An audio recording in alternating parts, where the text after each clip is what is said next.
तो देखें, सबसे पहली बात यह है कि अ, जब इंसान का इंतकाल होता है तो इंसान के इंतकाल के बाद जो उसका तरका होता है उसके अंदर जो डिवीजन है वो चार डोमेन में होता है। ठीक है जी।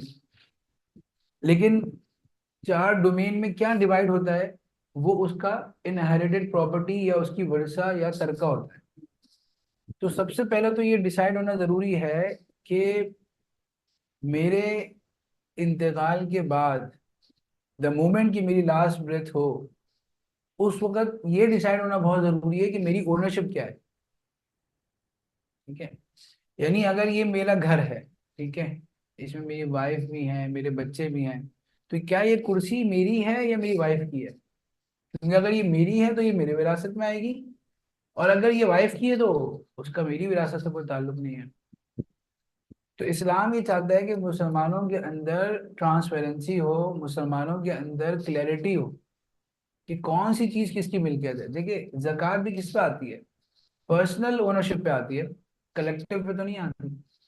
तो जब तक ये मुझे मालूम नहीं होगा कि ये चीज मेरी है, ये गोल्ड मेरा है, ये गोल्ड मेरी वाइफ का है, तो मैं कैसे जक़ात का हिसाब करूंगा? बरी में जो गोल्ड मैंने दिया है, या जहेज में जो वो लेके आई है, या बाद में जो मैंने गिफ्ट दिया है, ये कौन सा गोल्ड उसकी मिल्कियत में, कौन सा गोल्ड मेरी मिल्कियत में? कौन सा गोल्ड उसको, जैसे ऑफिस में लैपटॉप मिलता है ना, तो वो किस पे पोजीशन में मिलता है? जब आप इस जॉब ऑफिस को छोड़ेंगे आपको लैपटॉप वापस करना होगा। तो क्या हमने वाइफ को गोल्ड जो है वो इस बीवी होने की हैसियत से दिया है कि अगर अल्लाह ना करे रिलेशन खत्म होगा तो ये चीजें उसको वापस करनी होगी, या उसको जाती कैपेसिटी में दिया है कि अगर ये रिलेशन ना भी चले फिर भी आपका होगा? तो जक़ात के दोनों मसलों में फैसला अलग होगा, इसी का विरासत में भी अलग होगा। तो सबसे पहली बात तो विरासत की सबसे पहली सवाल ये होता है कि विरासत है क्या। ये डिसाइड होना जरूरी है। मेरी कौन से रिसीवेबल है वो मेरे, कौन सी चीजें मेरी हैं जो देखने में मेरी हैं लेकिन किसी और की है। हमारे उस्ताद मोहतरम हजरत मुफ्ती रफ़ी उस्मानी साहब रहमतुल्लाह अलैह, मुफ्ती तकी उस्मानी साहब के जो भाई थे और दारुल के सदर थे, उनका ऑफिस जैसे ऐसे ही था जैसे यहाँ से लेकर आप कहें कि आपकी मस्जिद, शायद उससे भी कम का फासला।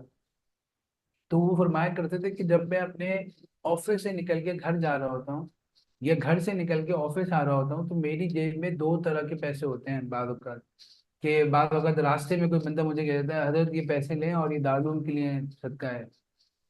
तो अब ये मसला होता है कि मैंने अगर जेब में रख लिया और मैंने सोचा कि मैं ऑफिस जाकर ये दारुल को दे दूंगा और ये मेरे अपने होंगे, और रास्ते में मेरा इंतकाल हो गया, तो मेरे घर वाले तो ये समझेंगे कि मेरी ओनरशिप थी ये, वो विरासत में तकसीम कर लेंगे। हालांकि आप देखें, हार्डली 4 to 5 मिनट लगेंगे वॉक करते हुए कि उनका घर से ऑफिस आता है, ऑफिस से घर आता है। तो वो 4-5 मिनट के लिए भी क्या करते थे, वो कहते मैं अपने पास दो पर्चियां रखता था, और एक पर्ची को रैप करके लिखता था कि मेरी जाती ओनरशिप है, जेब में डालता था पैसे, और एक पर्ची पे मैं रैप करके लिखता था कि ये मदरसे की ओनरशिप है उसको। तो एक ही जेब के अंदर या दो जेब के अंदर मैं, क्योंकि अगर मैंने दो जेब भी अलग रख दी है तो ये तो मेरी अंडरस्टैंडिंग है ना कि ये जेब मेरी मदरसे वाली, ये जेब मेरी ऑफिस वाली है या घर वाली है। मरने पर तो कोई नहीं पूछेगा मुझसे, तो वो मेरे बच्चे तो कहेंगे अब्बा की मिल्कियत है। तो इतनी क्लैरिटी होनी चाहिए कि आपकी ओनरशिप क्या है। भाई मैं ऑफिस में काम कर रहा हूँ, मेरी एक मुश्तरका कारोबार है, मेरे शेयर्स हैं, कितने बेनामी ट्रांजेक्शन्स होती हैं कि टैक्स से बचने के लिए या दूसरे मकासद के लिए बेगम के नाम पे कोई प्रॉपर्टी ली हुई है। अभी क्लैरिटी होनी चाहिए। ये जो कारोबार है मेरा जिसमें मैंने अपने भाई को शरीक किया हुआ है, ये मेरा है या जॉइंट है?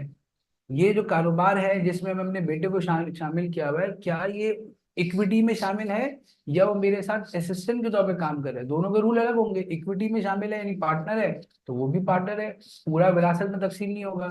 लेकिन अगर मेरा ही कारोबार है और बेटे को तो मैंने सिर्फ एक सपोर्ट के लिए शामिल किया हुआ है, और उसको मैं एक शेयर दे रहा हूँ, प्रॉफिट का शेयर दे रहा हूँ, या उसको मैं जो है ना वो एक मुलाजमत की तनख्वाह दे रहा हूँ, तो वो फिर पूरा कारोबार मेरी विरासत में तकसीम होगा और उसका कुछ भी नहीं होगा। तो ये वो सवालात हैं जो हल होना जिंदगी में बहुत जरूरी है। इसके जितने भी माली डिस्प्यूट्स हैं वो इन्हीं एम्बिग्यूटी की वजह से पैदा होते हैं।